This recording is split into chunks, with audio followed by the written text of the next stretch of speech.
i7 ગુજરાતનો અવાજ। નમસ્કાર દર્શક મિત્રો, i7 ન્યૂઝ ગુજરાતીની સાથે હું છું આપની સાથે પાયલ બામભણિયા। તો જોઈએ આજના મહત્વના સમાચાર।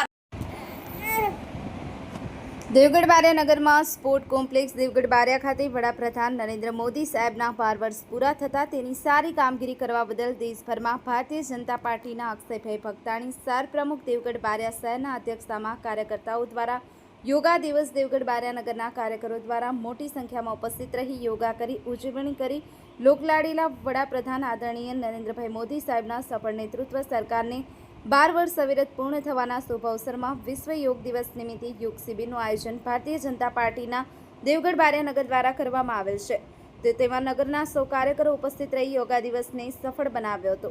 Mohanbhai Vankar, i7 news Gujarati, Devgadh Baria. योग को तुम अपनाओ क्योंकि स्वास्थ्य ही सबसे बड़ा धन। आदरणीय प्रधानाचार्य महोदय, समस्त शिक्षिका गण और मेरे प्यारे छोटे बड़े भाई बहनों व सहपाठियों, आप सभी को योग दिवस की हार्दिक बधाई व शुभकामनाएं। जैसा कि आप सभी को लोग जानते हैं कि प्रत्येक वर्ष 21 जून को अंतर्राष्ट्रीय दिवस मनाया जाता है। योग भारत में प्राचीन परंपरा का एक अमूल्य उपहार है। यहाँ दिमाग और शरीर की एकता का प्रतीक है। कहा जाता है कि योग की शुरुआत लगभग 5000 वर्ष पहले हुई थी। भारत को योग का जन्मदाता माना जाता है और महर्षि पतंजलि को योग का महामंत्री श्री और तमाम होद्देदारों आज अहीं આપણે એક વિશેષ કાર્યક્રમ યોગ દિવસ અંતર્ગત આપણે ભેગા થયા છે।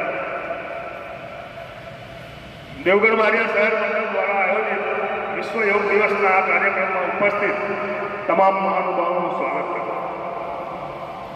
મિત્રો, આજે સમગ્ર વિશ્વમાં યોગને જે માન્યતા અને સન્માન મળ્યું છે તેમાં આપણા દેશના વડાપ્રધાન માનનીય શ્રી નરેન્દ્ર મોદી સાહેબનો ખૂબ જ અવિસ્મરણીય યોગદાન રહ્યું છે। તેમના પ્રયોગથી સંયુક્ત રાષ્ટ્ર સંઘે 21 જૂને આંતરરાષ્ટ્રીય યોગ માત્ર કસરત નથી, પરંતુ શરીર અને મન અને આત્માના સમન્વયનું વિજ્ઞાન છે। યોગ આપણને સ્વસ્થ જીવન, સકારાત્મક વિચાર અને આત્મવિશ્વાસ પ્રદાન કરે છે। આજના વ્યસ્ત જીવનમાં યોગની જરૂરિયાત વધુ મહત્વપૂર્ણ બની છે। તેથી જ આપણા વડાપ્રધાન શ્રીનો સંદેશ છે, યોગ અપનાવો અને નિરોગી જીવન જીવો।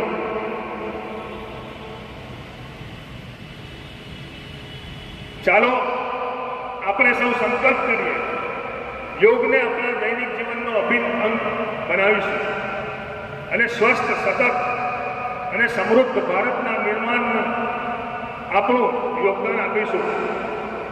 ભારત માતા કી જય, વંદે માતરમ। તમામ અહીંયા ઉપસ્થિત રહ્યા તેમનો ખૂબ ખૂબ આભાર।